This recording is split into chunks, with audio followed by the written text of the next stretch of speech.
When the next general election rolls around, who will be eligible to show up at the polls and vote for the President of the United States?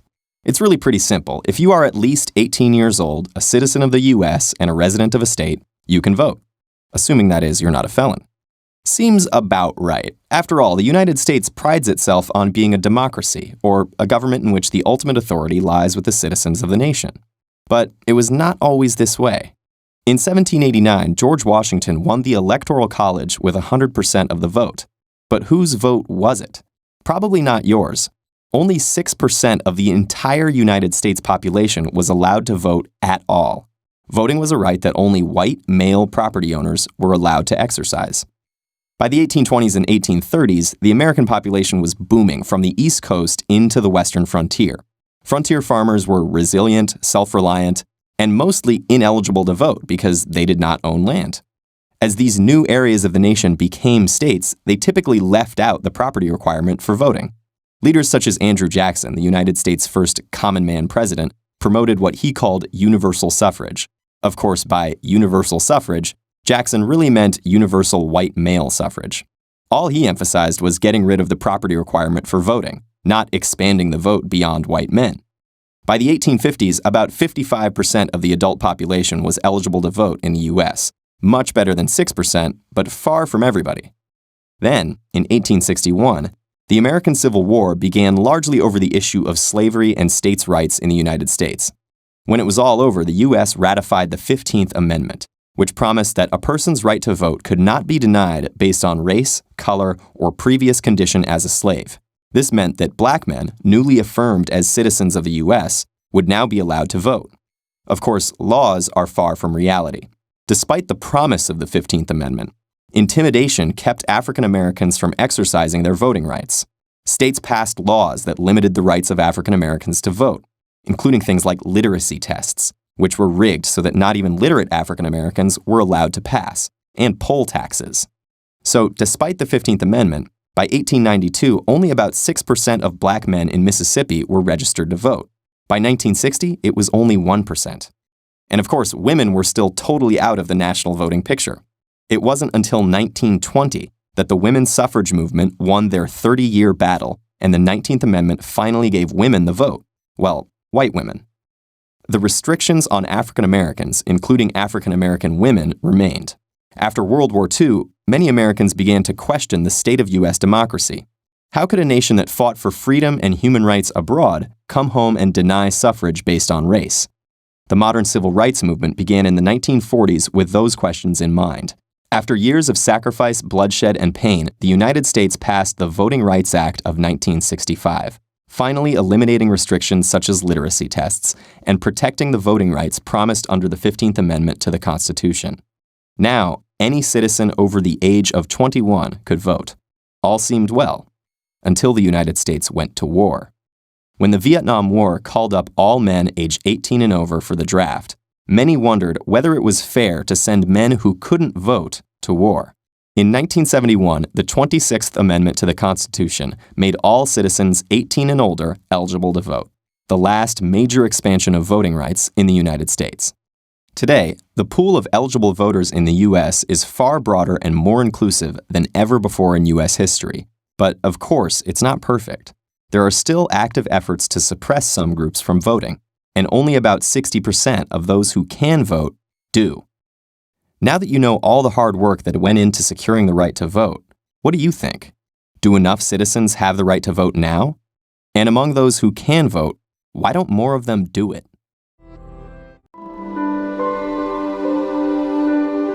Democracies around the world elect their head of state with a popular vote, so whoever gets the most votes wins. But in America, we do it a little differently. The U.S. is the only country that picks its president using something called the Electoral College. It's made up of delegates from each U.S. state. When Americans vote for president, what they're actually voting for is who their state will vote for. This is why, every so often, someone wins the presidency without winning the popular vote. That's happened twice in just the past 20 years. The majority of Americans do not like the system, and haven't for a long time. Both political parties have made attempts to get rid of it. So why does the US still use the Electoral College? And who actually benefits from it? The Electoral College is based on how people are represented in Congress, where each state has a number of representatives based on its population, and every state also gets 2 senators. So, for example, let's look at Texas, which has a huge population, and Vermont, which has a really small one. Texas has 36 representatives in Congress. Vermont only gets 1. Representatives in both states each represent roughly the same number of people. In the Electoral College, a state gets the same number of delegates as their congressional representatives, plus 2 for each senator. So Texas has 38 electoral votes, Vermont has 3. But this combination makes the number of people each delegate represents way different between states. In Texas, 1 electoral delegate represents 3 times the amount of people as 1 in Vermont. And that makes each individual person's vote in Vermont a lot more influential. The Electoral College creates discrepancies like this all over the country. A voter in Wyoming is worth 3.5 times as much as a voter in California. And the winner of the presidential election is the candidate who gets 270 or more of these Electoral College votes. These are the results of the 2016 election by state. You're probably more familiar with this version of it, a map of red states and blue states. But this chart tells a different story. You can see that no state is actually all red or all blue.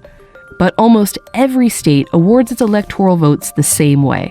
The candidate who gets the most votes in a state gets all its electoral votes. If they win the state by 1%, they win 100% of the electoral votes. In 2016, more than 4 million people voted for Donald Trump in California.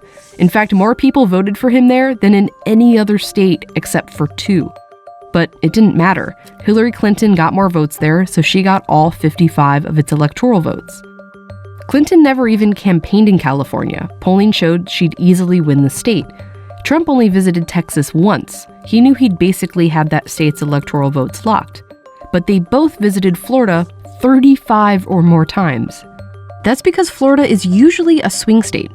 Polls show that the vote there could swing to one party or another nearly every election. Trump only won it in 2016 by 100,000 votes, out of more than 9 million. Swing states have changed over time thanks to shifting demographics and political views, and it's states like these where presidential candidates spend most of their time campaigning. It also means these states have way more influence over the election than these ones. A study found that voters in Michigan had 51 times the amount of influence on the 2016 election as someone from a state like Utah. Voters in states like California or Missouri mattered very little. Swing states are where the election actually takes place. They get the attention and the influence, and they only exist because of the Electoral College. It doesn't seem very fair, but the Electoral College has always shifted power away from some people and towards others. It was how it was designed. Back when there were just a few states, not 50, they had to get all the states to agree on the Constitution. One problem. The northern states, which were largely anti-slavery, wanted only free people to count in the population towards electoral votes, which they had more of. The pro-slavery southern states were worried that they would be constantly outvoted and wanted enslaved people to count in determining the population. As a compromise, they settled on something called the 3/5 clause.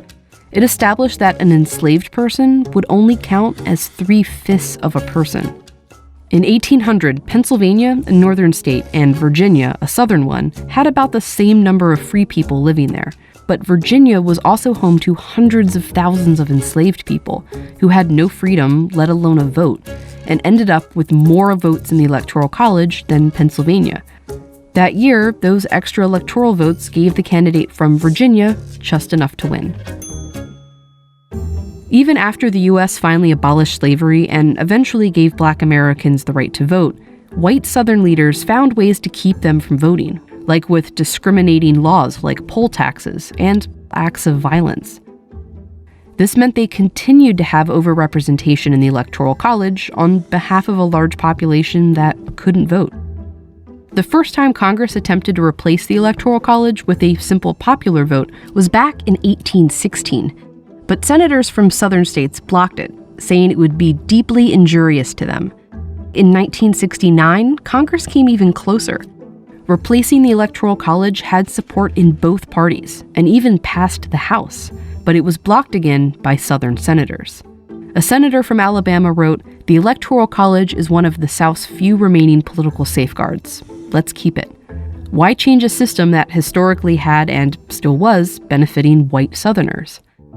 Today, the states that the Electoral College benefits have changed, but it's still making some voters more powerful than others. If we look at the states with a lot of electoral votes for not a lot of people, and the states with a little electoral votes for a lot of people, these states are a lot wider and less diverse than the rest of America. And many of these states are Republican strongholds. These tend to vote Democratic.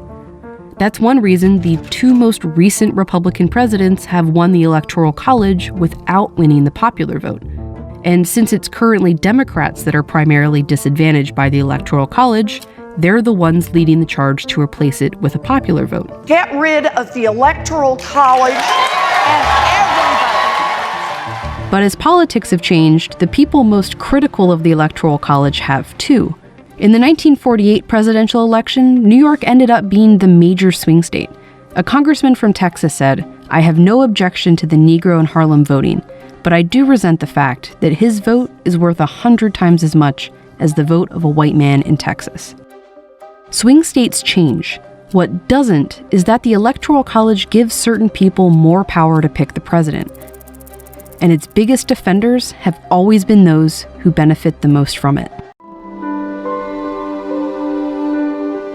The 15th Amendment to the Constitution of the United States of America, passed by Congress in 1869. The right of citizens of the United States to vote shall not be denied or abridged by the United States or by any state on account of race, color, or previous condition of servitude.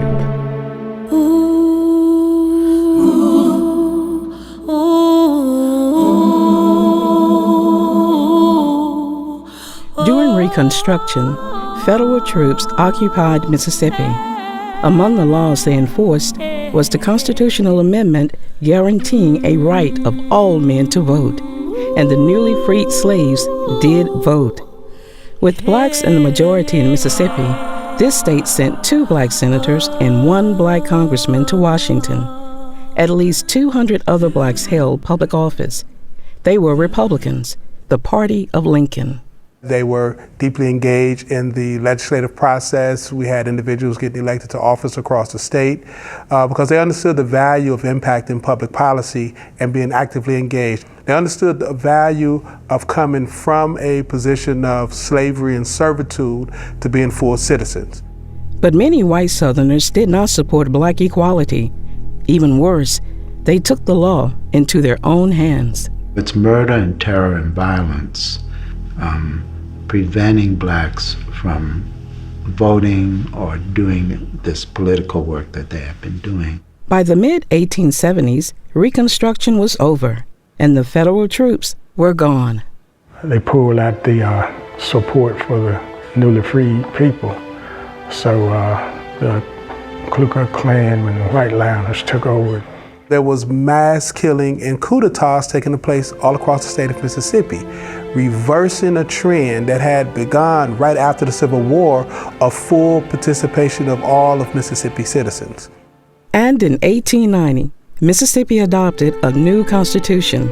Literacy tests and poll taxes, which prevented a large number of blacks from voting, became law. Mississippi reverted back. It wasn't a system of slavery, but it was a system of segregation. It made it illegal for blacks and whites to marry. It made it illegal for blacks and whites to attend school together. It made it illegal for blacks to vote without passing literacy tests and having grandfather clauses and poll taxes. For the next 75 years, it was slavery, but by another name, Jim Crow. Hey guys, welcome to Hip Hughes History. We're going to take a quick look at the term Jim Crow, its meaning, its influence, its impact on the United States of America, because you need to know, whether you're a kid in school, whether you're a lifelong learner, or whether you're cray-cray on the internet, understanding Jim Crow should be a requirement of citizenship.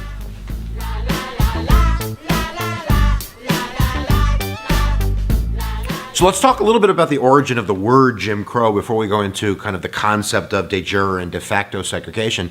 Jump Jim Crow was an old song and dance routine that originated in 1828, which was written by a white comedian by the name of T.D. Daddy Rice, who would perform in blackface, basically to make fun of slaves. Wheel about and turn about and do just so. Every time I wheel about, I jump Jim Crow. The term Jim itself is short for Jimmy, like I'm going to Jimmy a lock, and that was a crowbar. So a crowbar in the 1800s was sometimes called a Jim or a Jimmy. And then, of course, crow itself was used as a term for blacks as early as the 1700s. In terms of jump Jim Crow, farmers used to feed their crows corn-soaked whiskey. Then the crows would get drunk and kind of dance around, not being able to fly as the farmers, kind of beat the crows to death. So there's multiple meanings behind the term Jim Crow. They all refer in a negative connotation to slaves and to freedmen, to blacks. And now we're going to turn that term Jim Crow into a system of racial oppression.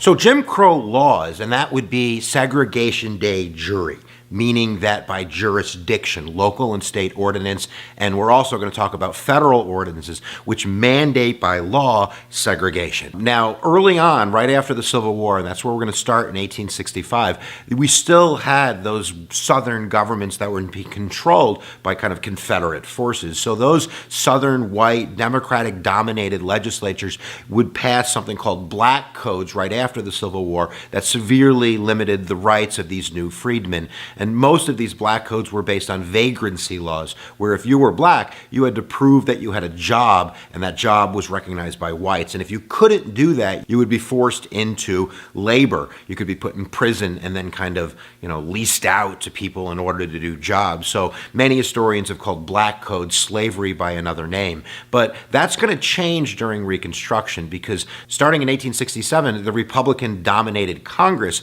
is going to basically mandate through the enforcement of the 13th and 14th and 15th Amendment, the military occupation of the South. This is the period of history from basically 1867 to 1877, about a decade, called Reconstruction. And during Reconstruction, the black codes were eliminated, and for the most part, African Americans were allowed to vote. And you did have African Americans that were elected to high office. You had governors, there was an African American senator, there were African American state legislators. So it was kind of working, but of course, it's all being held together by military occupation. And then there was an incident in Louisiana in 1873 called the Colfax Massacre. And this is really kind of the Southern Democratic forces trying to coalesce around groups in order to take back what they see as their rightful place as leaders of these Southern governments. And in Louisiana, at the Colfax Massacre in 1873, there was a group called the White League. And this White League, unlike the Klan, which was kind of a terrorist under-the-ground organization, the White Leagues and the Red Shirts, groups throughout the South, were open about their, opposition to African-American rights and their wanting of power. So at Colfax, this White League basically attacked a courthouse that was being held by Republican forces. And we basically have a mini civil war at Colfax. We ended up having about 150 African Americans that were murdered, maybe more. We're not really sure about mass graves and people that were thrown into the river and such. But that culminated in a federal trial with the conviction of some of those people who did that, based on the 1870 Enforcement Act, saying that Congress is going to have the ability to prosecute people that are violating the rights of freedmen. In 1876, the Supreme Court comes out with a decision called United States v. Cruikshank, where they basically kind of take the teeth out of the Enforcement Act by saying that because this White League was not a government group but a private organization, the Enforcement Act didn't hold. That private groups could discriminate. You had to get them a different way. You probably had to use state and local courts, which weren't going to work back then. So that's kind of a breakdown of federal control over the Southern governments and the rise of what's going to become Jim Crow. And then really it all falls apart in the election of 1876. You can watch, there's a video on the compromise of 1877. You can click down in the description below to watch that. But basically there is a deal in the presidential election where the Southern Democrats kind of give their votes to the Republicans in Rutherford beat Hayes. Samuel Tilden, the Democrat, lost, even though he was from New York. That's another story. But the sticking point, the compromise, the sellout is going to be the end of military occupation in the South by Reconstruction forces, that they're going to be able to own their governments again. And this is really the beginning of the birth of Jim Crow and segregation de jure down South. So let's take a look at some of the specifics of what Jim Crow laws we're talking about and how they're going to affect freedmen, African Americans in the South as they seek to claim the mantle of the American dream.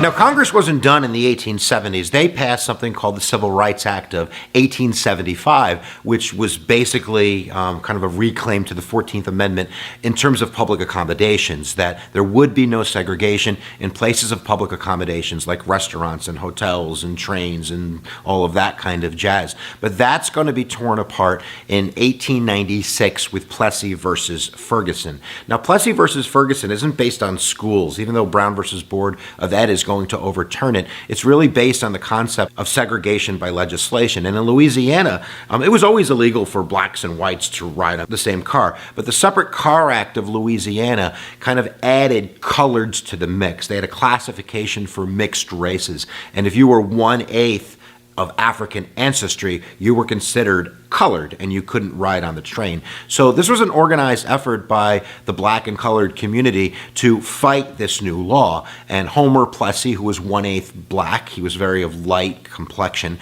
kind of walked onto the train one day and he had to announce to the steward of the train his racial heritage because nobody could tell just by looking at him. Then he proceeded to sit down and get arrested, kind of in the spirit of Rosa Parks, which launched the court case Plessy versus Ferguson, where the court is going to end up saying separate is equal, that segregational laws are constitutional because they are still giving African Americans a seat at the table. It's just a separate table and it's an equal table. And of course, we all know that not to be true. So Jim Crow itself, in terms of segregation de jure, is going to be the laws that are passed, which are going to segregate African Americans from whites. So following Plessy versus Ferguson, the South kind of has legislative and judicial authority to segregate, and they're going to do that rapidly by passing laws, Jim Crow laws, which are going to segregate not only the public schools, but libraries and hospitals and transportation and all of that jazz. The other big, huge segregation de jure piece is going to be voting restrictions. And you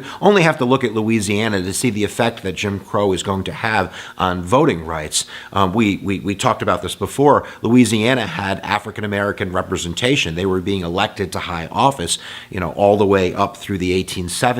By 1900, there's only a couple hundred African Americans that are registered to vote. Only 0.5 of the African American population had registered to vote that could vote. And in fact, in North Carolina, it was 0. No African Americans registered to vote. How did they do this? They did this by passing a series of poll taxes, meaning that you had to pay to vote. And that got a huge majority of the African American population from being able to vote because they simply couldn't afford it. And then they had literacy and comprehension tests where you had to put, pen to paper and prove that you were smart enough to vote. Now, you might ask, well, there were certainly a lot of poor whites that couldn't read and write, so how did they get away with it? They had something called grandfather clauses, where if you could prove your ancestry and your grandfather voted, that you were allowed to vote. And of course, African Americans don't have that luxury because of slavery, so that's how they did it. And now that is a humongous thing, because that means that if African Americans can't vote, their interests are not going to be served. They're not going to be in any type of powerful situation where their voice is going to be heard, their interests are going to be served. So they are literally going to get swept under the rug. And of course, we could also talk about the effect in terms of cultural, social, psychological effect on African Americans. I don't even want to talk about all of the lost opportunity, all of the poets we didn't get to read, all of the scientific inventions that didn't get invented, all of the books that weren't written, all of the songs that were never heard. Because of course, Jim Crow is putting a kibosh on that because it's it's literally putting a plug in the hose of opportunity. I don't know if that analogy works, but I think that you get what I mean. Now, it's not just state and local. That's the majority of it. And we're not even talking about segregation de facto, just segregation by custom. And of course, in the South, this means, calling everybody sir, crossing the road if a white person is coming at you. There were even customs where if you pulled up to a stop sign, you had to let the white guy go, even if he got to the stop sign after you. I kid you not. And this is, of course, not just regulated to the southern hemisphere of the United States. We have segregation de facto in the North. We have banking policies and housing policies and all kinds of different private customs, which are going to put African Americans in a different category in the North as well, but of course it's more widespread in the South. We also have federal Jim Crow, federal segregation, and we're going to put the blame squarely on maybe one of the most racist presidents, a Democrat by the name of Woodrow Wilson. Even though Woodrow Wilson was the head of Princeton in New Jersey, and people tend to think of him as a progressive, he may have been a progressive in some respects, but he was born down in Virginia, before the Civil War. So he's the first Southerner to be elected to the presidency of the United States since the Civil War. And one of his first things that he's going to do, he's going to segregate the federal workplace. He's going to segregate the Army. In fact, if you were applying for a position in the Wilson administration, you had to send a photo just to make sure you were of the right, skin color. So Wilson and the Democrats are just as guilty as the Democrats in the South on a state and local level of kind of making this happen. So we've talked a little bit about, Jim Crow in terms of segregation de jure and a little bit of segregation de facto. There's lots more that we could talk about. And of course, the enforcement of at least segregation de facto and I guess segregation de jure is happening through the use of terrorist organizations like the KKK, which are widespread throughout the early 20th century, which are going to use intimidation, humiliation, and violence to make sure that African Americans are put in their place, that they're not fighting back. But why don't we start talking about kind of the slow road to the end of this, century Jim Crow system of racial oppression.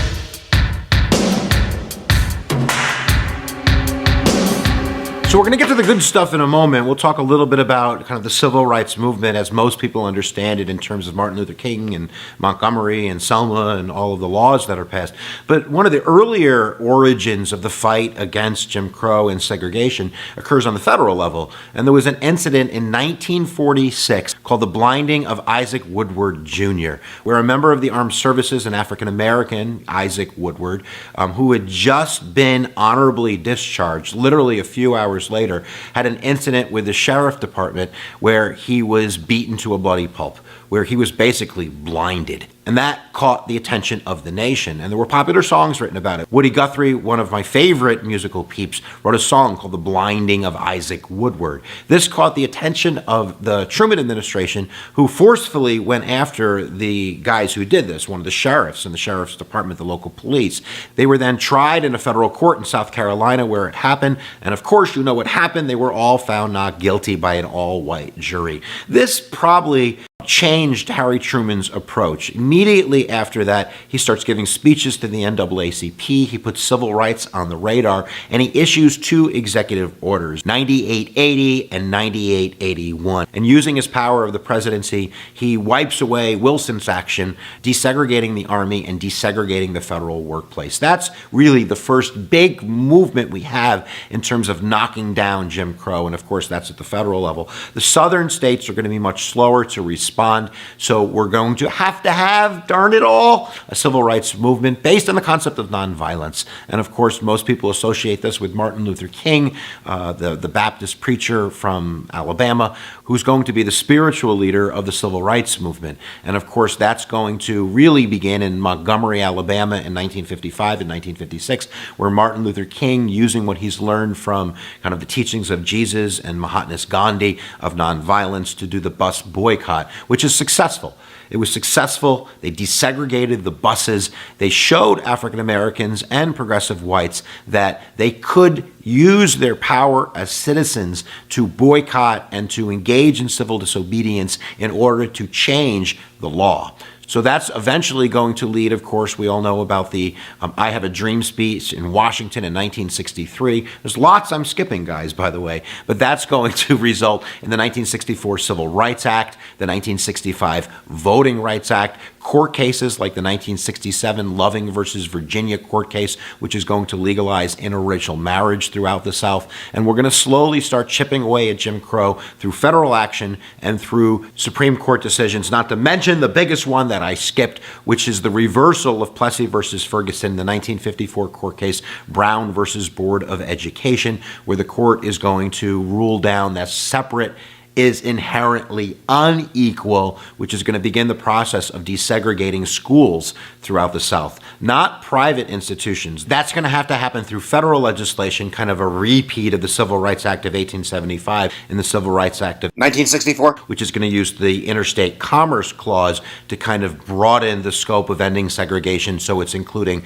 public accommodations, hotels, restaurants, and such like that. That's going to be challenged in the heart of Atlanta Motel versus United States, where the court is going to upheld the Civil Rights Act of 1964, really striking down segregation in the southern hemisphere of the United States. And of course, that's going to be followed up in 1965 when King and the civil rights forces focus on voting rights. They get the 1965 Voting Rights Act, which is going to basically put voting registration and elections under an umbrella of federal oversight to make sure that these places that are discriminating aren't doing that as much, and African Americans are going to be able to vote again and start to participate in the American democracy. In 1968, we get the Federal Housing Act, which is, of course, addressing the housing discriminatory practices that are occurring out throughout the United States. And that's pretty much the end of big federal legislation to attack the heart of Jim Crow. Lynchings a century ago reduced black voter registration today. I'm Jacoba Williams, an economist at the Economic Policy Institute. I looked at data on lynchings of blacks in southern states from 1882 to 1930. In total, there were over 3,000 lynchings during those years. And when you look at the location of those lynchings and compare them with recent data on black voter registration, you start to see a pattern. On average, the more lynchings there were in a given county, the lower the percentage of blacks who are registered to vote over a century later. This controls for education, earnings, incarceration rates, and county-level barriers to voting. In a place like Lafayette County, Florida, there were 8 lynchings during those years. This means for every 1,000 black people, one of them was lynched. Today, the black voter registration rate is about 15% in that county. If those people hadn't been killed, you would expect to see a black voter registration rate of 55%. It's statistically significant and disturbing, but there's a logic to it. Lynchings were the original form of voter suppression. The terrorizing of the black population by lynchings, which continued well into the 20th century, were intended in part to show black people what would happen if they tried to participate in democracy, if they tried to vote. Take the lynching of Emmett Till in 1955, the most famous lynching in U.S. history. People think he was lynched for whistling at a white woman, but one of his killers gave another reason after he was acquitted. He wanted to send a message to blacks: you'd better not vote. He was quoted saying, "I just decided it was time a few people got put on notice. As long as I live and can do anything about it, are gonna stay in their place. Aren't gonna vote where I live. If they did, they'd control the government." Today, when black voters look at the efforts to suppress the black vote, whether it's felon disenfranchisement, voter ID laws, the gerrymandering of congressional districts, or the Supreme Court ruling against the Voting Rights Act, it's impossible to see it without seeing the legacy of Jim Crow. Poll taxes, literacy tests, grandfather clauses, and yes, the terrorization of the black population by lynch mobs. It's impossible to understand black voting if you ignore the history of lynching.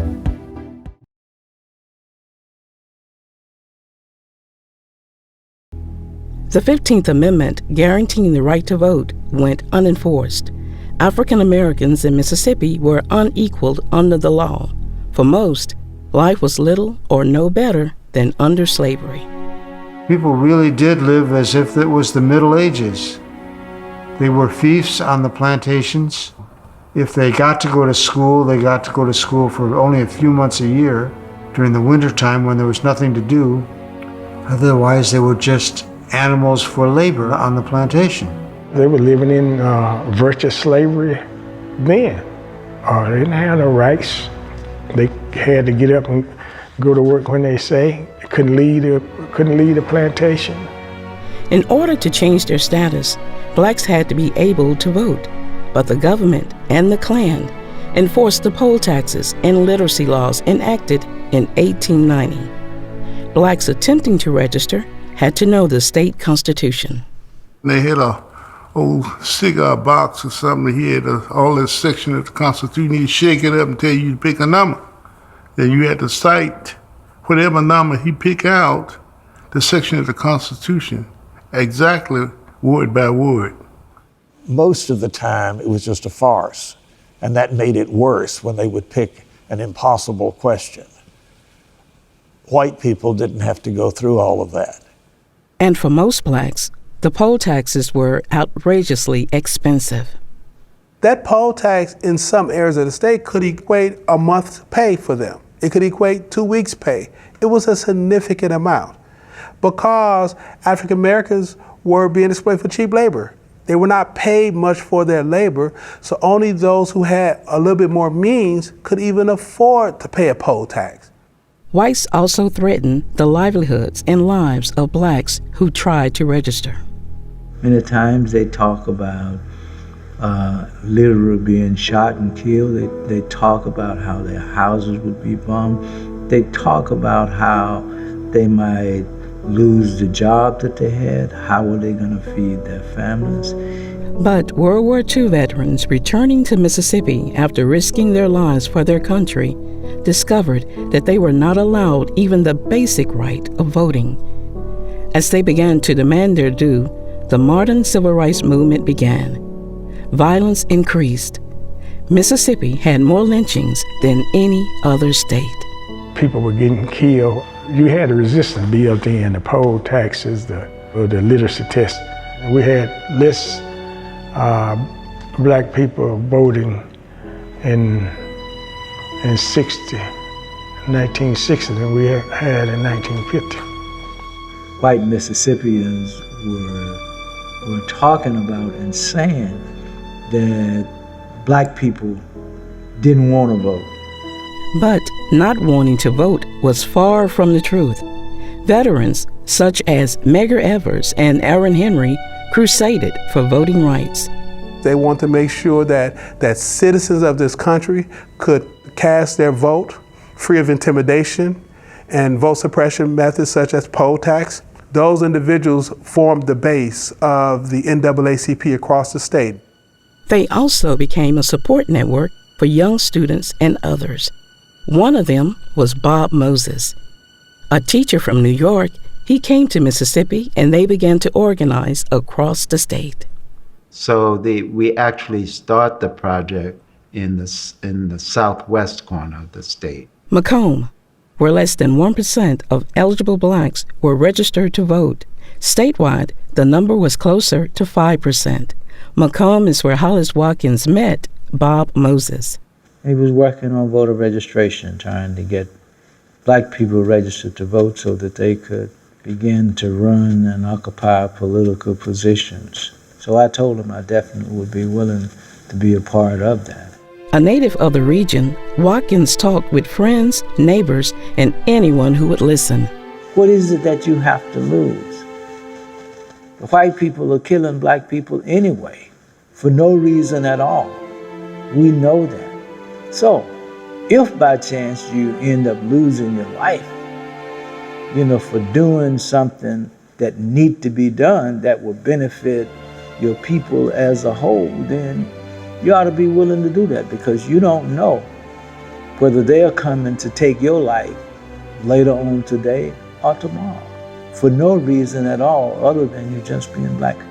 Understandably, though, people were reluctant to register. They looked at that as being something that was against the status quo. It was something that would bring about serious harm, possibly death, to them if they attempted to register to vote. Still, people understood the need for the ballot. People want work. They want employment. They want to pull themselves up by their own bootstraps, this kind of thing, and not be knocked down every time you try to make change. Education was the key to employment, to jobs, to security. You had no access to education if you didn't have a vote. So the cycle continued. By the early 1960s, civil rights protests in Mississippi were gaining momentum and attention. The Freedom Rides had ended in Jackson. James Meredith had entered the University of Mississippi. And in 1963, NAACP Field Secretary Medgar Evers was murdered. Medgar's assassination really shifted the consciousness of some people in the country and began the path where the action in Mississippi began to take on national importance. Nonetheless, black voter registration was still quite low. By the fall of 1963, we had had a 90% failure rate. And we had probably brought 90 to 100,000 black people to take the test, and only a few thousand ever passed it. Then it becomes clear to us, well, this road into voter registration has sort of come to an end. With the white students involved, the violence against blacks decreased drastically. An idea emerged: bring white students to Mississippi for a summer-long voter registration project. Not everyone thought this was a good idea. I was opposed to a large number of people coming down from the north for the 1964 summer project. It was my feeling that to bring all of these young people from the north, they would take over and begin to do everything that needed to be done. Taking the initiative that we had worked so hard to bring about, taking that away from the local community people. But after a few months, they're gonna be gone. And then there were others who felt that this was very dangerous. But what I thought was, if we did not get American attention, those 30 or 40 local people are going to lose their jobs, 1 or 2 are going to be killed in each county, and we're not going to be able to even do the grassroots work. So that was the debate. The discussion continued until they received a critical phone call. Lewis Allen was a black activist in Amite County who had witnessed a racial murder and later talked to the FBI. Now, Lewis Allen had been murdered. I think that was really the turning point in this, is that brought everybody more together around that you're going to have to do something is because we're dying. I put my weight behind the idea of the summer project, and we moved forward from there. We hope to send into Mississippi this summer upwards of 1,000 teachers, ministers, lawyers, and students from all around the country. When we announced that we were going to have this summer project, and Mississippi went bonkers, and they started forming the League of White Racists, whatever they call themselves, right? You got editorials in the national paper, attacking us as wanting to start another civil war. Because in one sense, as you can say, we were actually in a war. It was really strategic planning, except that one camp was unarmed, except in terms of ideas and commitment, and there was another camp that was armed. And the organizers began recruiting volunteers. The initial recruitment was done through the contacts that Al Lowenstein had at both Yale and Stanford. And so that happened in the spring of 1964 across the college campuses. The recruitment, the screening, and the getting of the volunteers to come down. So we felt that you got what we call the children of the Constitution, which were the white kids to come in to bring more attention as people are going to be concerned about their children. I recruited students at the University of Wisconsin in Madison, this kind of thing. And I was in touch with some college chaplains. So I always felt like, do they really realize what we're asking them to do? But basically we're asking them to come and die with us, because we were going to have a showdown. We were going to bring everything to a head that we could in Freedom Summer. So these young people believed in democracy. And I think that they were volunteering because they were like true Americans. And what they were saying is, I'm here to right a wrong that's being done to this country in democracy. And they saw these people suffering. Why are people suffering? I mean, this is a basic right, the right to vote. And I think a lot of people young people didn't understand this. And through the National Council of Churches, organizers set up training sessions at what was then Western College for Women in Oxford, Ohio. Very little of it was actually classroom. People sat out on the grass around, in the shade of a tree and sat in a circle and talked. It was both to get to know the volunteers, to get a sense of who they were and what they were about, and let them get a sense of us, to talk about specific programs that were going on in different parts of the state. There was a good deal of role-playing and discussion about what they might face in the state when they came to the state. A minister from Iowa and summer volunteer, Rims Barber, stayed with a local family in Canton. They were sticking their necks out, I mean, the people who housed us, the white folks knew who was doing it. The police rode by and knew where you stayed and who was keeping you and all that sort of thing. So it was dangerous for them. But the main message was just being in Mississippi, being part of the Black community. If you just go and you actually figure out how you can just be a person who is living in this family, in this Black community, and getting to know the people that you are living with, because with you comes the country, and the country will see through your eyes, and so all you have to do is be there and survive. And they meant survive. In the Ohio training sessions, organizers emphasized the risks. We have to make sure we say to everyone and be very specific and clear, and that is, if you're coming to Mississippi, you must know that you should be prepared to be beaten, to go to jail, and to be killed. And if you're not prepared for all three of those, we suggest that you go back home and do whatever you can to aid and assist the movement from there. President Johnson has ordered 200 Marines and 8 helicopters to join in the search for 3 civil rights workers missing in Mississippi. In the first days of the Mississippi Summer Project, 3 volunteers went missing.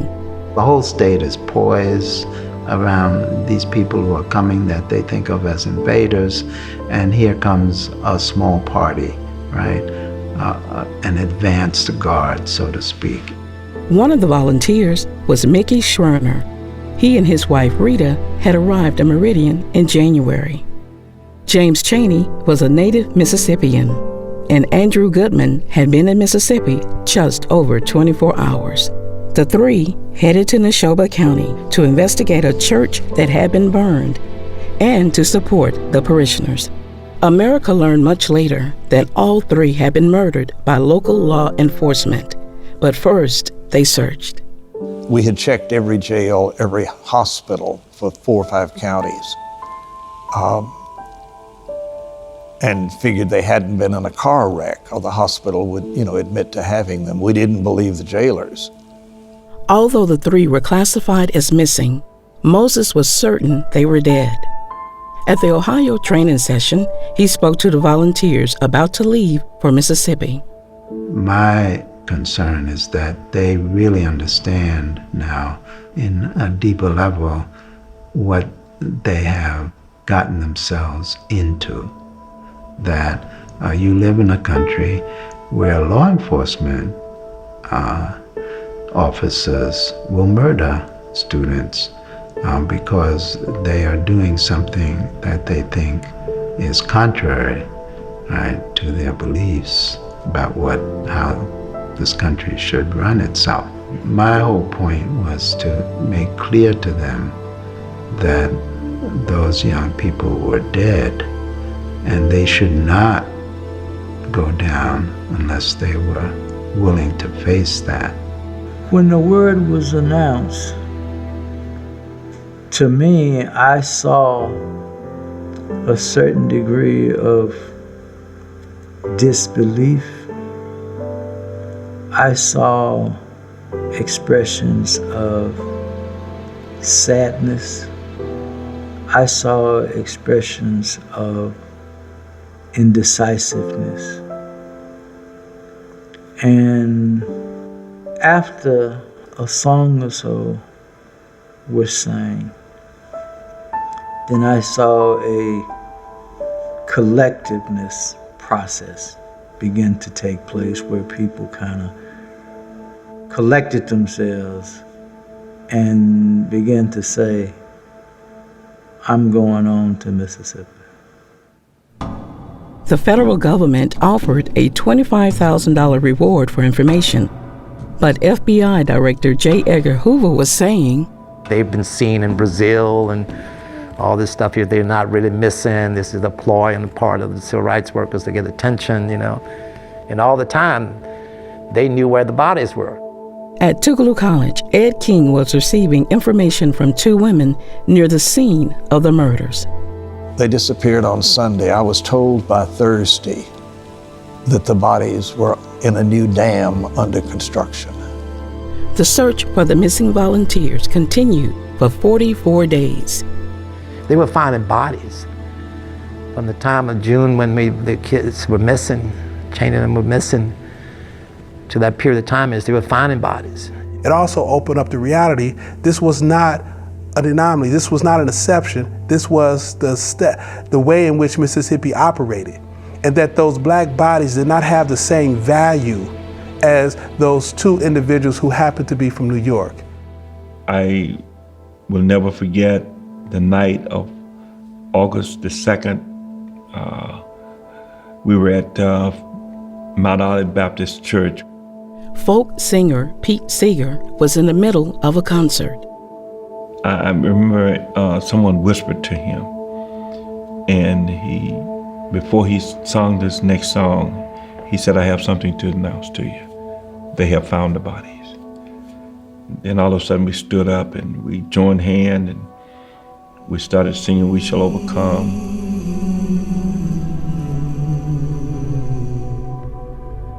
We were determined then they shall not have died in vain. So instead of intimidating us, it had the opposite effect on us. And I think the deaths of Cheney, Goodman, and Schwerner only accelerated the realities of the terror that Mississippians were living in. My fellow Americans, I am about to sign into law the Civil Rights Act of 1964. Although Mississippi senators fought against the bill, the state watched as President Johnson signed the Civil Rights Act on July 2nd. We believe that all men are entitled to the blessings of liberty. Yet millions are being deprived of those blessings, not because of their own failures, but because of the color of their skin.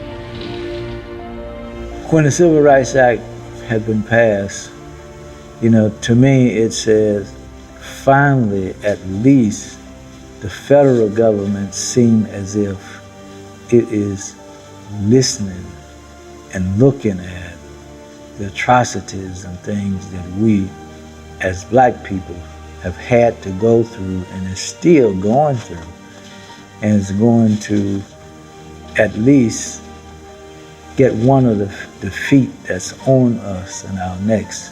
Is going to get it off where we can breathe, catch some fresh air, and do something that we've had a right to do all of our lives. But in spite of all its promise, the Civil Rights Act did not contain any voting provisions. We wanted to keep the focus on voting rights and did not want people celebrating a victory over a lunch counter and a cup of coffee as if we had reached, the greatest achievement that could happen.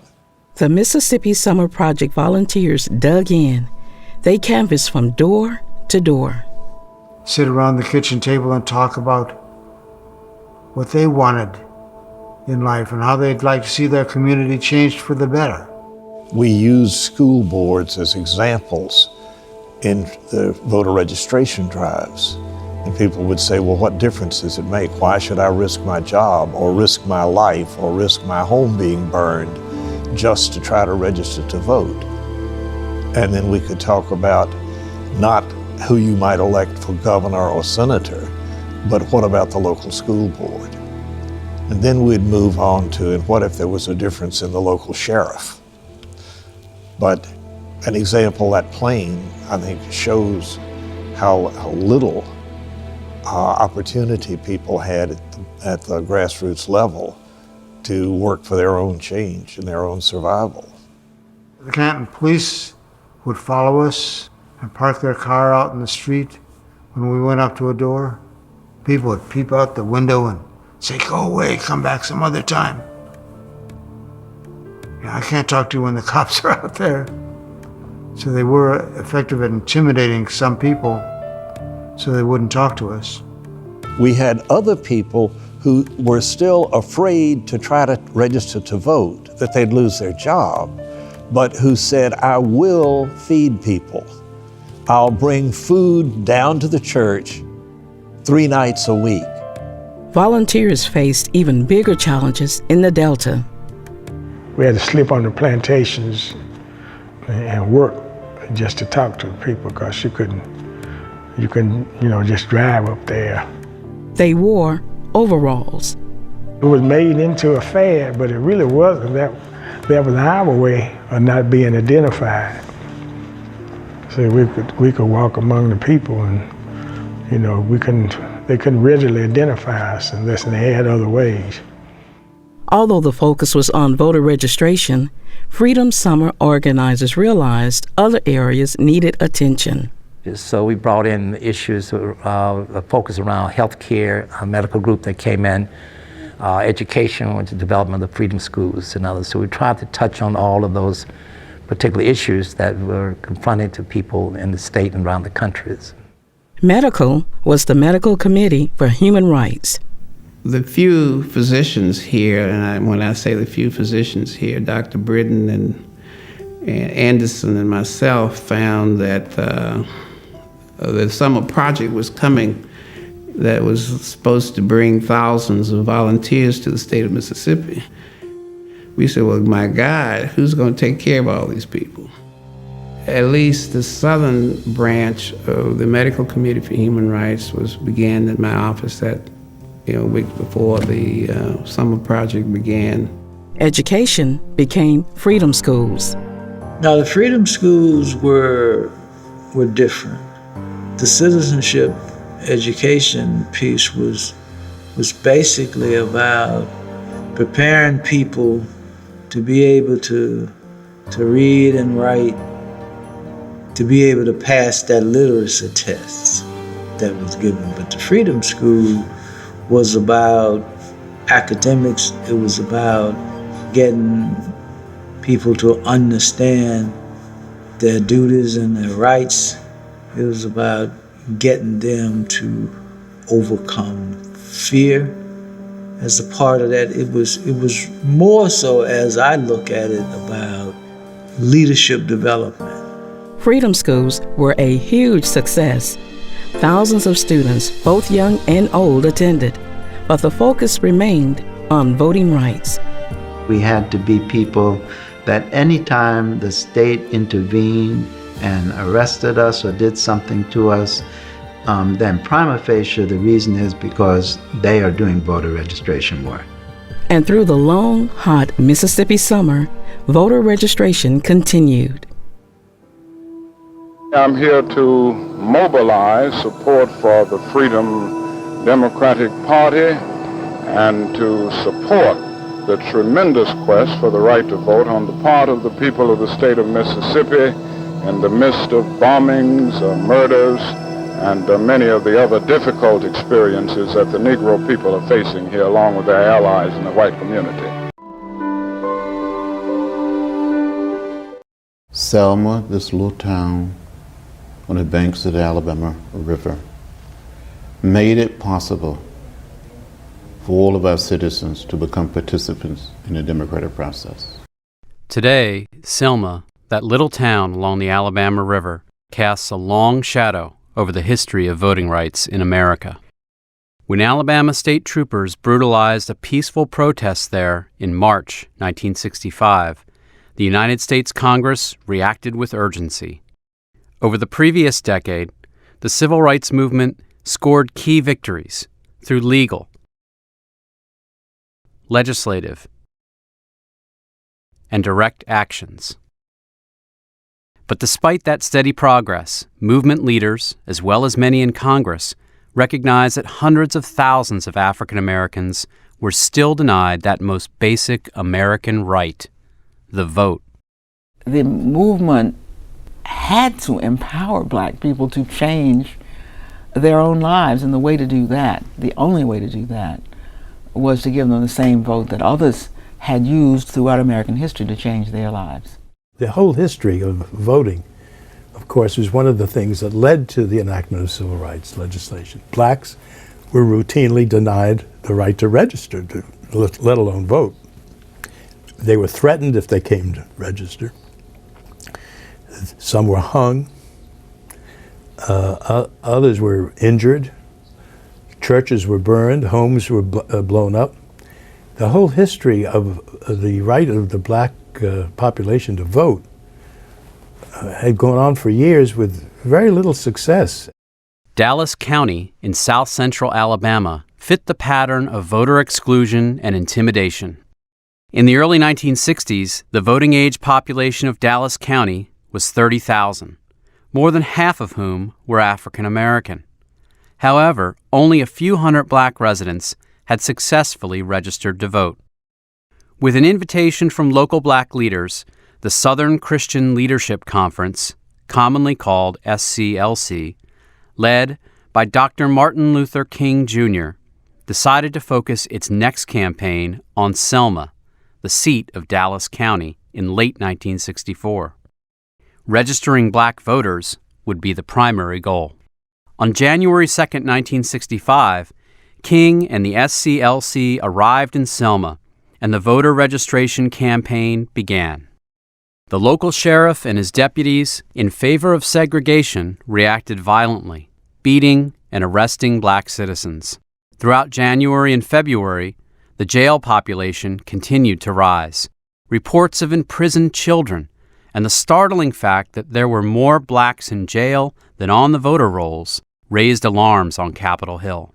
In early February, after a congressional delegation investigated the situation in Selma, members called on Congress to pass voting rights legislation. Some introduced voting rights bills of their own. Despite congressional concerns, the tension and violence continued unabated. On February 18th, in nearby Marion, Alabama, a night march turned violent, and a young man named Jimmy Lee Jackson was shot as he tried to defend his mother from state troopers. When Jackson died from his injuries 8 days later, James Bevel, a member of the SCLC, called for a march from Selma to Montgomery to honor Jackson. Over the next week, Bevel's idea grew to encompass a broad protest against voting rights abuses. On Sunday, March 7th, some 600 individuals set off from Selma's Brown Chapel AME Church and began walking toward Montgomery. The demonstrators took a route across the Edmund Pettus Bridge, spanning the Alabama River. When they reached the opposite bank, Alabama state troopers blocked the road, refusing to let them pass. To be detrimental to your safety to continue this march, and I'm saying that this is an unlawful assembly, this march will not continue. Troopers here advance toward the group. You saw these men putting on their gas masks. And behind the state troopers, a group of men, part of the sheriff posse, on horses. They came toward us, beating us with nightsticks, trampling us with horses, and releasing to take us. Was hit in the head by a state trooper with a nightstick. My legs went from under me.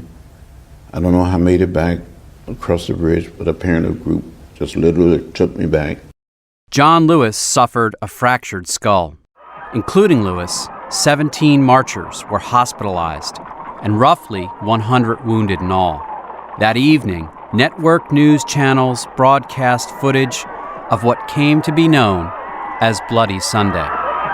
On Monday morning, the front pages of newspapers across the country recounted the violence on the Pettus Bridge. The nation's and the world's eyes were on Selma.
In Washington, mail and telegrams began to pour in, demanding congressional action on voter legislation.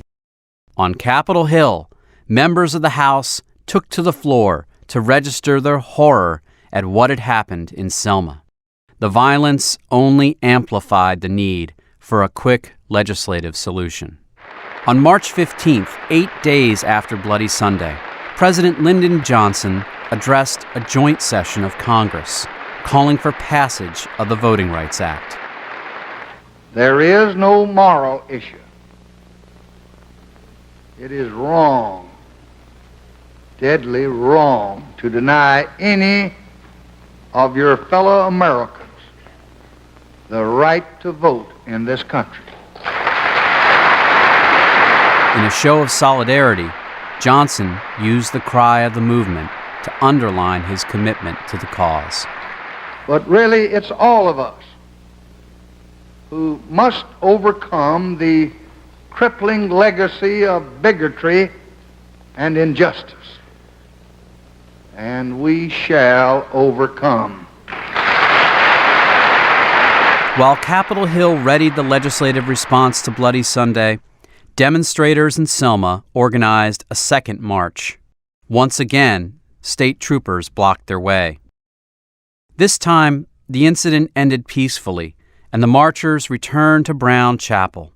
For the next 2 weeks, the SCLC negotiated with federal officials, seeking an injunction to prevent the state of Alabama from interfering with the march.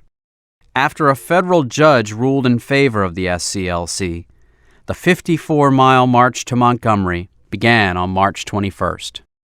As the marchers neared the state capitol 4 days later, their ranks had ballooned to 35,000 people. Later that day, King addressed the crowd.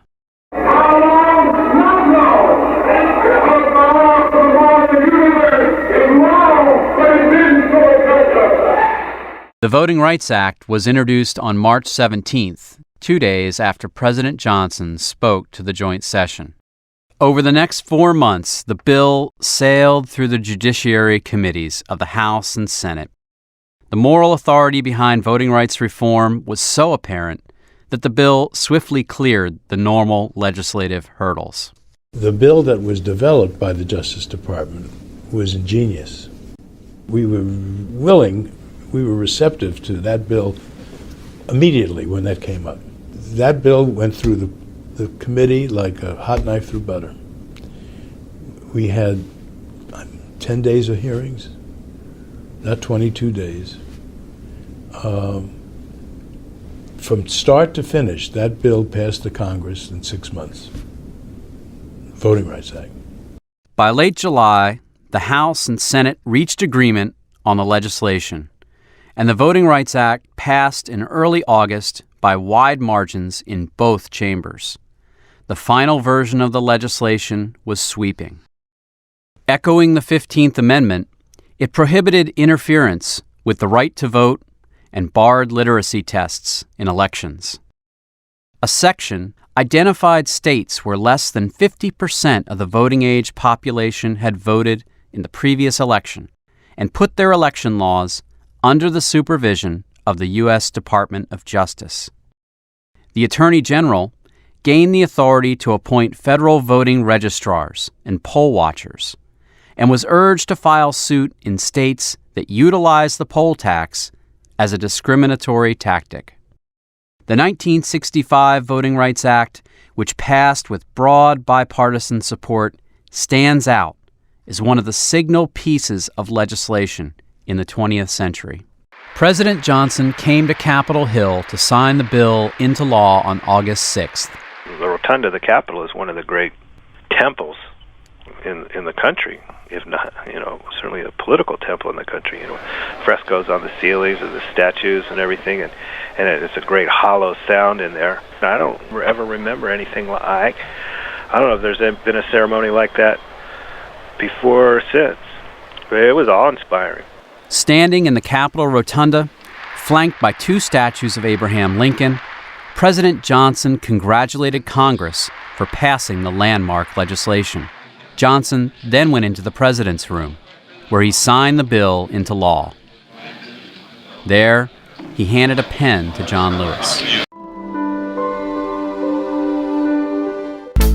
So before we get into the nitty-gritty of the VRA, the Voting Rights Act, which is going to fundamentally change the relationship in federalism in terms of how the federal government is going to have oversight into elections to protect minorities. But of course, this all starts with the 15th Amendment. We'll read the words for you really quick. The right of citizens of the United States to vote shall not be denied or abridged by the United States or by any state on account of race, color, or previous condition of servitude. The Congress shall have power to enforce this article by appropriate legislation. So those are the words, and Congress is going to take immediate action. In the 1870s, they passed what's called the Enforcement Acts, giving themselves that right to make sure that there's going to be federal oversight to make sure that African Americans vote. And it worked for a little while. They did for a little while. And then around 1875, the Supreme Court came out and they said, no, you don't have the right to do that. The Enforcement Acts are unconstitutional, really kind of ripping the teeth out of Congress's ability to enforce the 15th Amendment. So immediately after that, we're going to get basically from 1888 to 1908, every southern state passing Jim Crow laws. These Jim Crow laws are specifically denied to make sure that black people aren't going to vote. You have things like the literacy test, you have property requirements, you have poll taxes where you have to come up with money to vote. And then they even had something called the grandfather clause, where if you could show that your grandfather voted, you could be exempted from the other restrictions. What are you talking about? I'm talking about what was going on in the South. And this basically means that African Americans are totally wrote out of the political system. And of course, it's going to stay like this until the civil rights movement to the 1950s. That's another video, civil disobedience and the sit-ins and the core rides. All that stuff is all groovy and great. But what that's eventually going to do is get the federal government to take action. There's a couple theses I'll share with you. One of them is kind of like the government's kind of like, standing on the people are fire. And the government, even if it really wants to do something, they're kind of slow to do things. But if you get enough people to light fires, eventually it's going to reach the feet of the federal government. They're going to have to put their hands down to do something. And that happens with the Eisenhower administration in the 1950s. Of course, the Eisenhower administration is Republican. We have to remember that this is a different political landscape back then. Today's Republican Party opposes big government. It's culturally conservative. Its demographic support is strongest among white voters, and it usually dominates elections in the South. The party's 2016 presidential nominee has been heavily criticized for inciting racial tensions. But things weren't always this way. Over the past 160 years or so, the party has undergone a remarkable transformation from the party of Abraham Lincoln to the party of Donald Trump. To understand how the GOP got this way, you have to go back to when it first came into existence in 1854, just 7 years before the Civil War. There are two parties at this point, the Whigs and the Democrats. America is quickly expanding westward, and there's an intense debate over whether or not new states should permit slavery. The Democratic Party, with strong support in the South, has become increasingly pro-slavery. But the Whigs are divided on the issue. Their northern supporters are really afraid that the growing number of slave states would have too much political influence, which they feared could really hurt free white workers economically. So in 1854, the country is debating whether or not the territories of Kansas and Nebraska should allow slavery. The Whigs can't agree, and the party ends up collapsing. The former Whigs in the North form a new party that will fight against letting slavery expand any further. They call it the Republican Party. By 1860, the Republican Party has become increasingly powerful in the North, enough so that a little-known Republican named Abraham Lincoln wins the presidency. Even though Lincoln promises he won't interfere with slavery in states that already have it, he and his party are still too anti-slavery for the South to tolerate. So 11 southern states secede from the Union, forming the Confederate States of America. The northern states decide to fight to keep the Union together, and the Civil War ensues. The result is a Northern victory and the abolition of slavery nationwide. After the war, Republicans begin fighting to ensure that recently freed slaves in the South have their rights. A year after Lincoln's assassination, the party passes the Civil Rights Act of 1866. They fight to make sure that black men have the same right to vote with new laws and constitutional amendments. But something had happened during the Civil War that began changing the young Republican Party. Government spending during the war made many northern businessmen really rich. Gradually, these wealthy financiers and industrialists start taking more and more of a leadership role in the Republican Party. They want to hold on to power, and they don't think that fighting for black rights in a mostly white country is the best way to do that. Meanwhile, the South is resisting these new racial reforms, often violently. And most white Republican voters and leaders now feel that they've done enough for black citizens in the South, and it's time to emphasize other issues. So in 1870, the party basically gives up on reforming the South, deciding instead to leave it to its own devices. The region becomes politically dominated by white Democrats. Fast forward to the new century. By the 1920s, the Republican Party has become essentially the party of big business. This works out quite well for them as the economy is booming, but not so well when the economy crashes in 1929 and the Great Depression begins. Franklin D. Roosevelt and other Democrats are swept into power and begin dramatically expanding the size and role of the federal government in an attempt to fight the Depression and better provide for Americans. Republicans oppose this rapid expansion, defining themselves as opposition to big government, an identity that the party still holds today. Going into the 50s and 60s, race and the South returned to the forefront of national politics, with the civil rights movement attempting to end segregation and ensure blacks truly have the right to vote. The civil rights debate isn't a purely partisan issue. It's more of a regional issue, with Northerners from both parties supporting it and Southerners from both parties opposing it.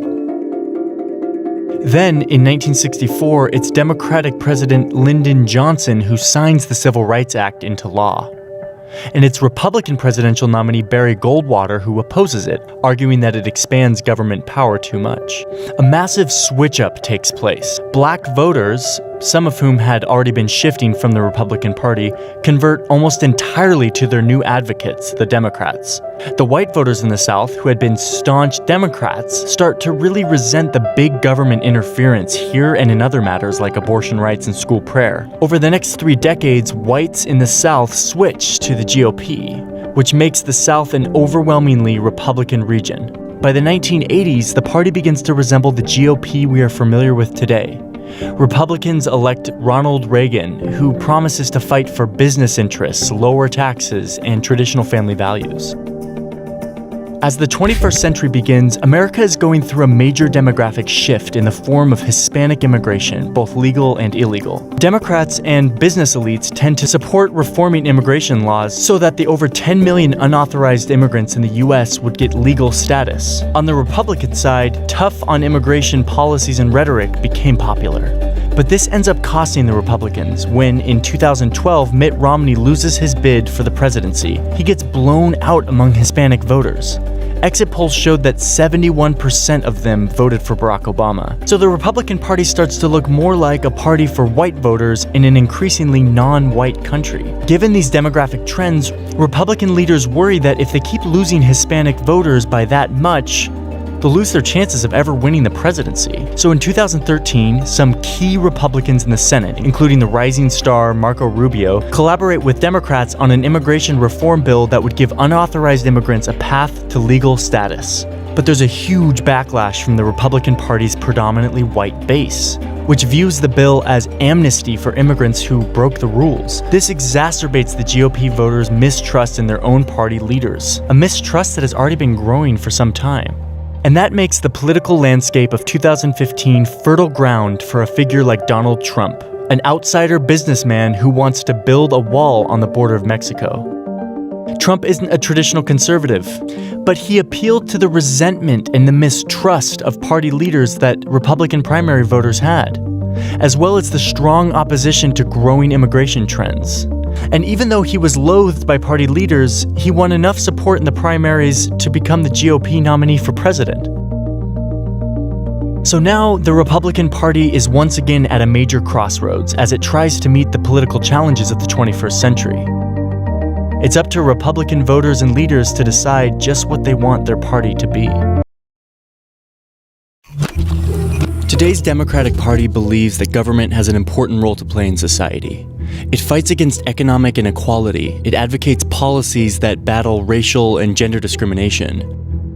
But it wasn't always this way. The Democratic Party was once the party of white supremacy, supporting slavery and the Ku Klux Klan. To understand how the party made such a huge shift, you have to go back to its origins in the mid-1820s, when it sprung up supporting the presidential candidacy of a popular former general, Andrew Jackson. Jackson was an outsider, challenging the political establishment and the elites of his day, and his critics disparaged him as a jackass. But Jackson embraced the animal as a symbol of determination, and donkeys started appearing in newspapers to represent him and his followers. In the 1828 presidential election, which saw record-breaking popular participation, Jackson won in a landslide victory. So his supporters argued that they, and not the old elites, represented the popular will of the country, and they started calling themselves the Democratic Party. Jackson's administration immediately began expelling Native Americans living east of the Mississippi River, an issue that defined the new administration. After he signed the Indian Removal Act into law in 1830, 5 large tribes were rounded up and forcibly marched into territories and camps further west. And the Democrats' ambitions didn't stop there. In the 1840s, the party adopted the doctrine of manifest destiny, the idea that Americans, white Americans, were divinely entitled to dominate the whole North American continent. Democratic President James K. Polk put this idea into action, massively expanding U.S. holdings by annexing Texas, acquiring Oregon, and winning much of what's now the southwestern U.S. in a war with Mexico. But soon afterward, national politics devolved into bitter controversy over whether new states entering the Union should be permitted to allow slavery. Democrats said they should, since their support base was strongest in slaveholding states. Yet a new Northern party, the Republicans, sprang up in opposition to expanding slavery any further. When Republican Abraham Lincoln won the presidency, the South seceded and the Civil War began. Once the Civil War was over, the Republican Party was bitterly unpopular among white Southerners who wanted to maintain supremacy over former slaves. So the Democratic Party promised to limit federal government intervention on behalf of black citizens. Democrats became effectively the only political party in the South, aided by intimidation and suppression of black voters. Democrats also won on state and local levels, leading to the constant abuse of the rights of black citizens. As the 20th century began, the country was changing, and the Democratic Party was changing too. A handful of individuals and corporations had grown enormously rich and powerful, using their vast fortunes to influence politics. And as a reaction to this, some reformers began pushing an agenda of progressivism, arguing that the government should take more of a role in regulating big businesses and improving ordinary people's lives. At first, these progressive reformers were present in both parties. But it was Democrat Woodrow Wilson who won the presidency in 1912 and put much of this agenda into action over Republican resistance. So the Democratic Party became the main home for progressives, and the Republican Party became more the party of business. But it was the Great Depression of the 1930s that sealed the Democratic Party's new identity as the party of government activism. In an effort to combat the crippling economic situation, President Franklin Roosevelt signed what was then the largest package of domestic government projects in American history, calling it the New Deal. And in the process of doing this, his administration dramatically expanded the size of government. Yet the party was still split over race.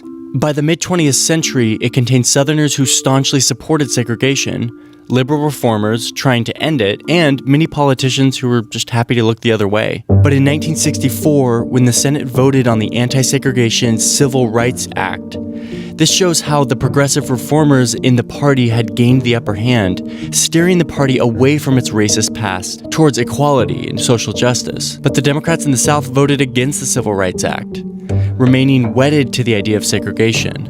This chart shows the presidential vote for black voters. Around the 1960s, black voters who had already been moving towards the Democratic Party would begin overwhelmingly supporting the Democrats from then on, and conversely, the Republicans would take a huge hit among black voters.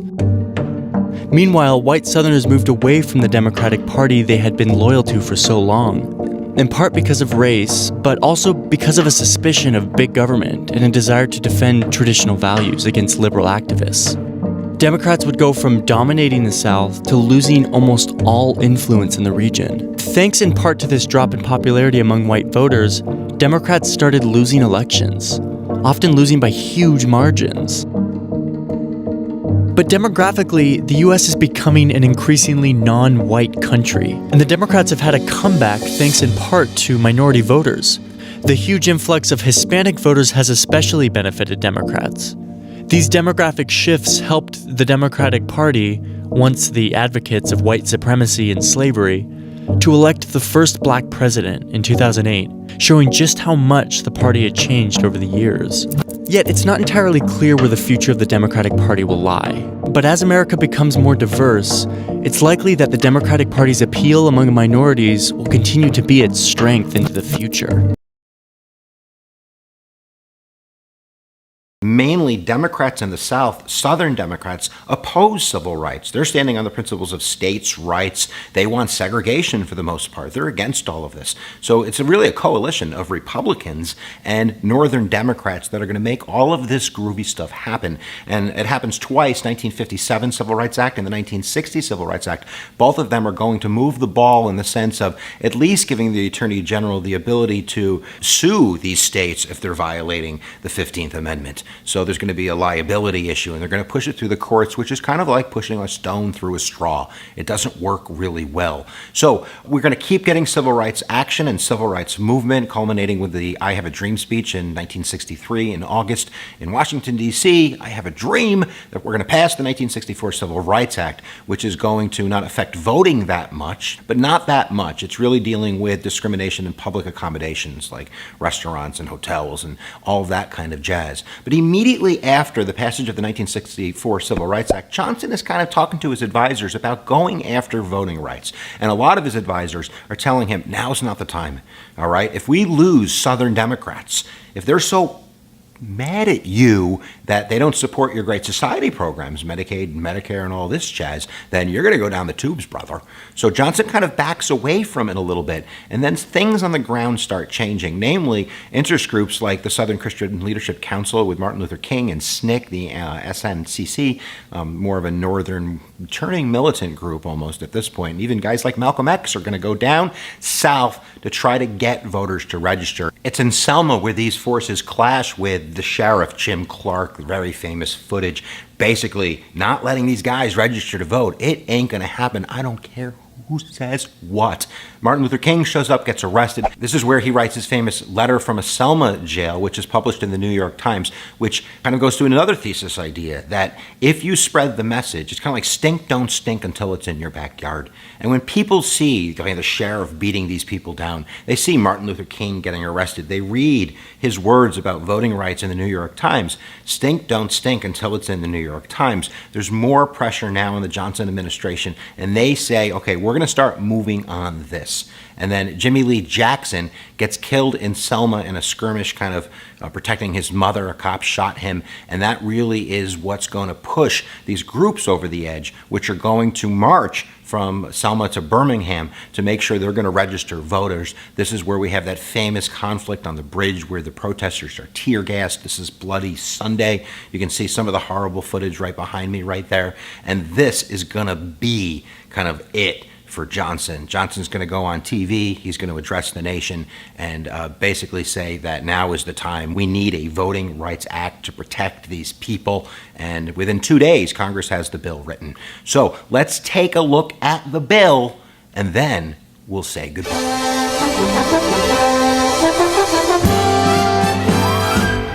So there's a multitude of sections in the bill, but I just want to really explain kind of the three big pieces. The first is Section 2. That's the bad boy. That's the one that says it ain't going to happen no more. States, localities, you're not going to discriminate. In the original language, it was the intent that had to be proven. You had to intend they were discriminating, but they changed that a few decades ago to being result-orientated. So if you're doing something, whether it's putting a polling place in the middle of nowhere, or you're gerrymandering your district, you're drawing the congressional lines to make sure that the African Americans are split up or all grouped together to minimize the representation, or you're doing these literacy tests and you're doing them in unfair ways with poll taxes or whatever it might be, that's not going to happen anymore. We're going to shut that down. That's Section 2, and that applies to all localities across this country to this day. So if you can prove something that the result of it has this discriminatory effect on voting, then you're not going to be able to do that. But then there comes kind of like the extra mustard.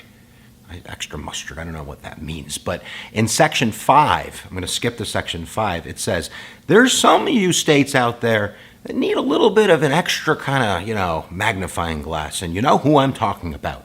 We're talking about these states that have discriminated in the past. And that's what Section 4 is for. Section 4 is for the formula that basically says if you meet these formula conditions, then we're going to have some extra oversight. So one of them was if you had any discriminatory laws already on the book you were enforcing in 64, you're going to go to Section 5. And then the other one was if a certain amount of your voters weren't registered or weren't participating, you're going to get this extra oversight. And one of those pieces of oversight is called pre-clearance, which means we don't trust you so much. So before you pass any state laws that are going to maybe have a voter ID bill, or you're going to try to pass a new kind of literacy test, or whatever it might be, you're going to have to go to a district court, or you're going to have to go to the Attorney General first. And then the federal government will pat you on the head and say, good boy, good girl, you can do that, or it ain't going to happen, Sam. So that's a huge, humongous piece. Not to mention they're going to be able to put federal observers into these districts to make sure we're keeping even a closer eye on them.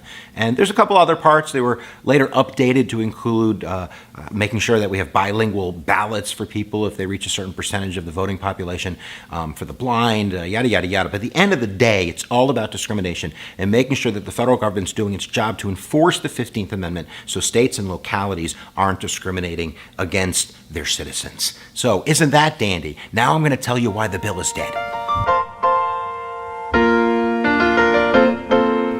So when the bill was renewed, it was renewed a few times in the 70s, Congress would write a new formula to kind of keep itself updated. But that didn't happen in 2006. The Voting Rights Act was renewed, but they didn't do anything in terms of the formula in Section 4. So what happened was in 2013, we have Shelby County versus Holder, which is a majority white district, I think Alabama, where they basically said, we don't want to have to go for permission anymore. We don't think that's constitutional. I mean, you have to remember, in the original U.S. Constitution, states are given the ability to come up with their own rules for how they want to run elections. Of course, the 15th Amendment steps on that. But Shelby County is saying, we don't think this is fair anymore. And in a 5-4 decision, the court says, you're right, that Section 4 is outdated. That because Congress didn't update it, it just doesn't apply anymore. So while Section 5 is good, we should still be able to do this to bad states, pre-clearance and make sure we're having observers there and such. But we're going to knock down Section 4. So without Section 4, there ain't no Section 5, baby. That's why the Voting Rights Act, as of now, is really a dead law.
Today, 48 states have some form of barrier to felon voter participation. with at least 30 states having laws that require former felons to pay before they can vote.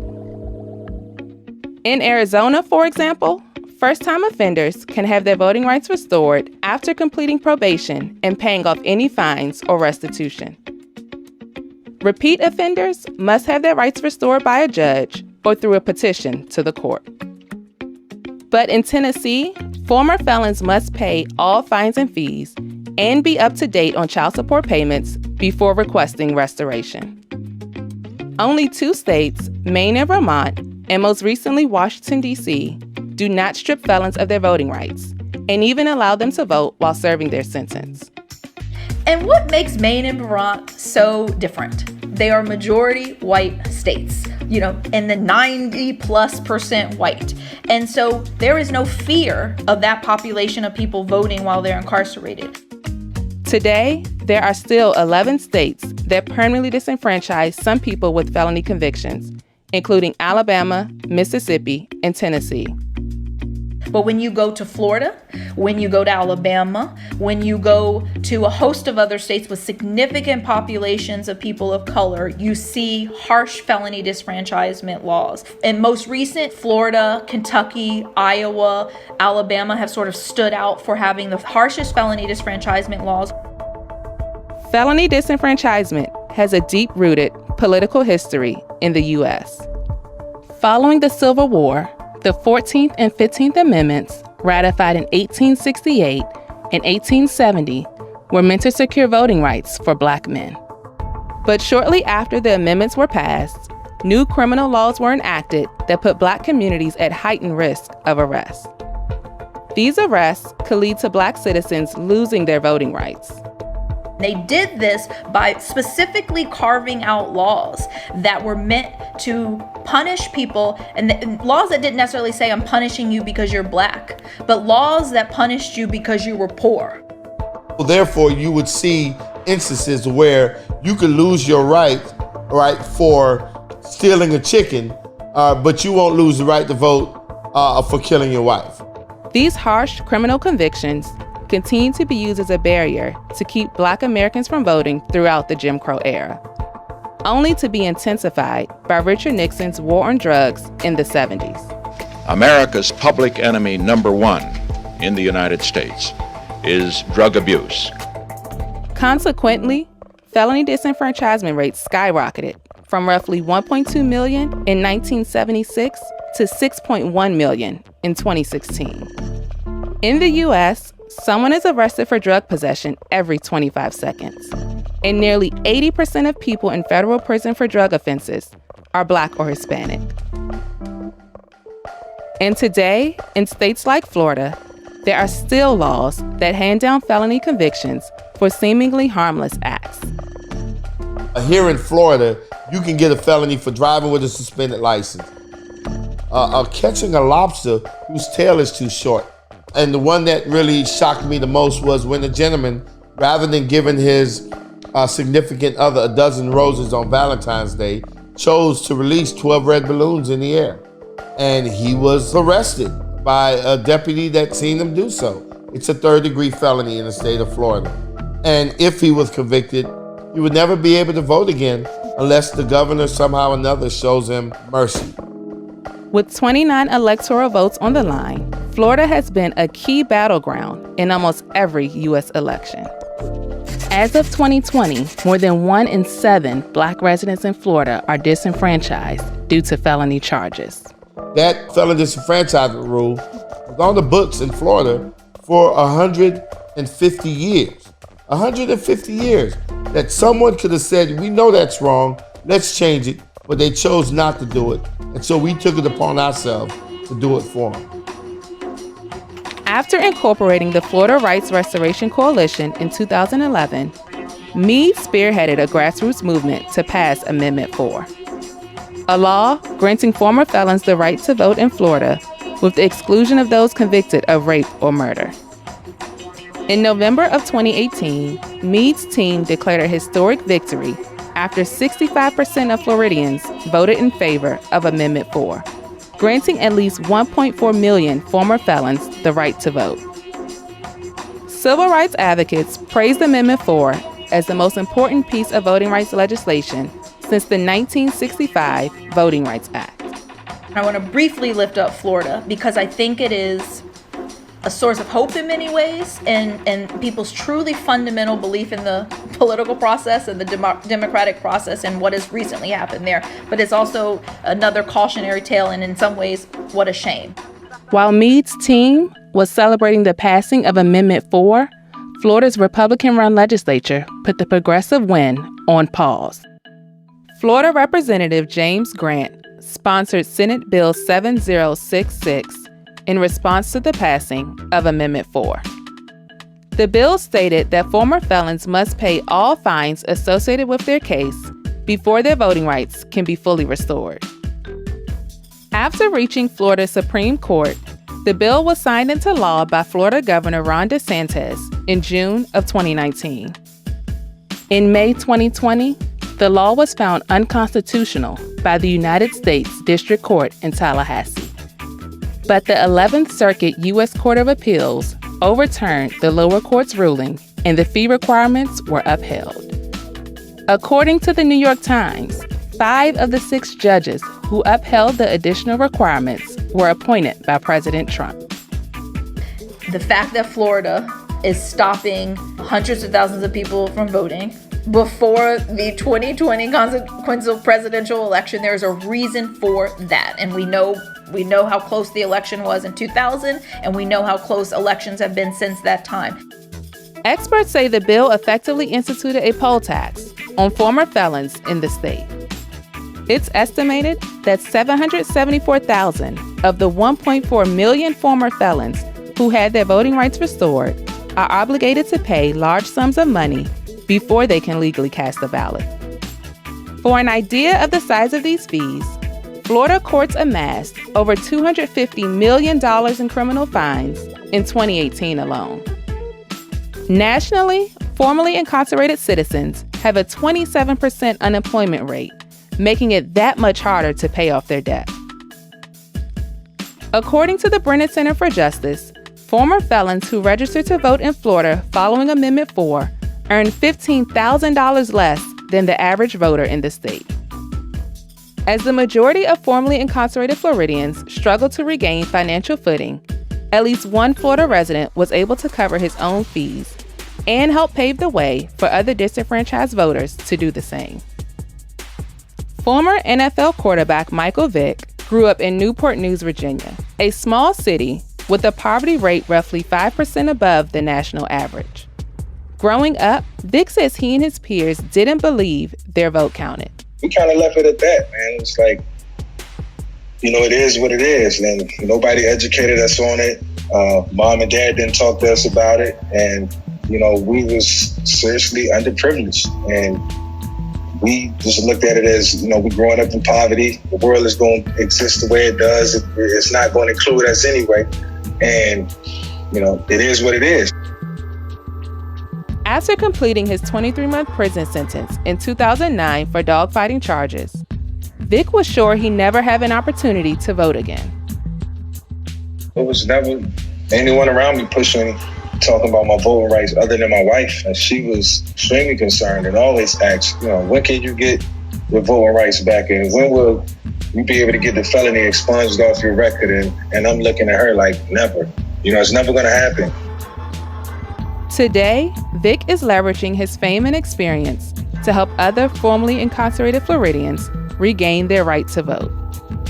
And that's precisely why LeBron James tapped Vick's shoulder for his voting rights initiative, More Than a Vote, part of which is geared towards paying off the fees of formerly incarcerated people in Florida.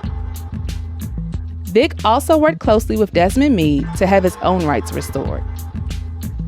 According to the Los Angeles Times, it's estimated that Vick faced up to $350,000 in fines, plus restitution. So the process for me was obviously linking up with Desmond, figuring out if I had any fines that need to be paid. Any court costs or fines in your case? No court costs, no fines or fees. I checked out in that box. And then just going through the initial process of filling out the paperwork, going into the voter registration, dropping the paperwork off, which was really cool.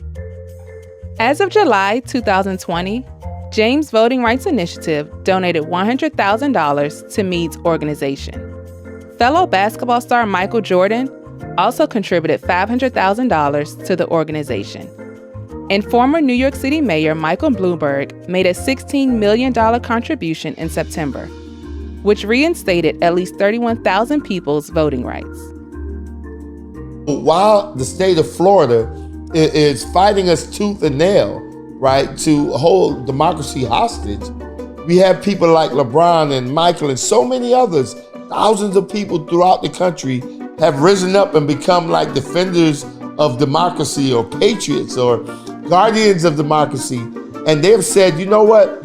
No one should be denied the opportunity to vote simply because they're too poor to pay. Recently, Florida Governor Ron DeSantis asked the state's attorney general to call an investigation into Bloomberg's donation. At the same time, legal advocates continue to fight against Senate Bill 7066, stating it violates the 24th Amendment, which banned the use of poll taxes. And we're frankly seeing a retrogression back to some of the practices of my grandparents and great-grandparents, but Jim Crow was created and erected, it can be destroyed. And I feel the same way about voter suppression. If people can erect that system, we can definitely tear it down, but it requires vigilance, it requires work. Researchers and advocates are paying close attention to turnout amongst re-enfranchised voters. A 2015 report from Harvard University's Journal of Political Science studied Iowa's brief re-enfranchisement effort in 2005, which automatically restored voting rights to former felons who completed their sentences. The study found that only 15% of re-enfranchised voters in Iowa participated in the 2008 presidential election, highlighting the need for greater education around voting rights. Yeah, that's the thing. A lot of people don't know what it takes to get your voting rights back, and they think that the hurdles are so hard to overcome that, they don't lend any time, effort, or thought to, what it takes to vote. And I can attest, I was one of those guys. I didn't put any time or effort into it. I kind of left it where it was, and that's why I want to be an instrument of change in that regard. And education is a core piece of Meade's platform, as his organization works to engage newly enfranchised voters in both federal and local elections. It's very easy when you talk about re-enfranchising 1.4 million to just solely focus on, wow, that would definitely impact presidential elections, or local elections are even more important.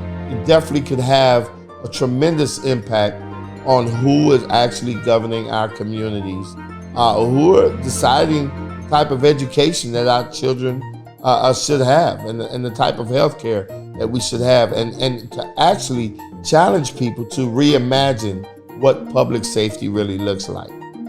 Through efforts of leaders like Meade, James, and Vic, thousands of re-enfranchised felons will feel the power of voting for the first time in 2020. And for some, it's worth the cost.